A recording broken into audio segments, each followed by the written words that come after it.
রমজান মাসে যদি 100 দিনার ফাইন দিতে না চান অথবা 1 বছরের জেল খাটতে না চান, আজকের ভিডিও শেষ পর্যন্ত দেখবেন।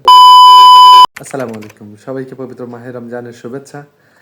আশা করছি আমরা যারা মুসলিম আছি তারা আল্লাহর ইবাদত বন্দেগীর মাধ্যমে এই রমাদান মাসের হক আদায় করতে পারবো এবং আল্লাহর গোলামি করে আল্লাহর নৈকট্য হাসিলের মাধ্যমে দুনিয়া ও আখিরাতের কল্যাণ হাসিল করতে পারবো। কিন্তু আমি সবার জন্য একটা বিশেষ আপডেটস অথবা একটা বিশেষ তথ্য স্মরণ করিয়ে দিতে চাই, যে আমরা হয়তো অনেকেই জানি কিন্তু অনেকেই জানি না, সেজন্যই আমি আবার স্মরণ করিয়ে দিতে চাই। পবিত্র রমজান মাসে বাহরাইনে দিনের আলোতে কেউ বাইরে পাবলিক প্লেসে কিছু খাইতে অথবা স্মোকিং করতে অথবা চা পান করতে পারবে না।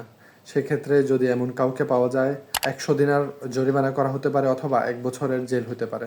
তো এটা আমি জাস্ট আপনাদেরকে একটু রিমাইন্ড করে দিতে চাই যে পবিত্র মাহে রমাদান চলে আসছে। খুব সম্ভবত আল্লাহ চাইলে কালকে থেকে রমাদান শুরু হবে। আমরা সবাই বাহরাইনের কানুন মেনে চলবো, আল্লাহর ইবাদত করব, এই মাসের পবিত্রতা রক্ষা করব, নিজেকে রক্ষা করি, নিজেকে পবিত্র রাখি, নিয়ম কানুন মেনে চলি, আল্লাহর নৈকট্য হাসিল করি। সবাই আমার জন্য দোয়া করবেন, আমি আপনাদের জন্য দোয়া করবো ইনশাআল্লাহ।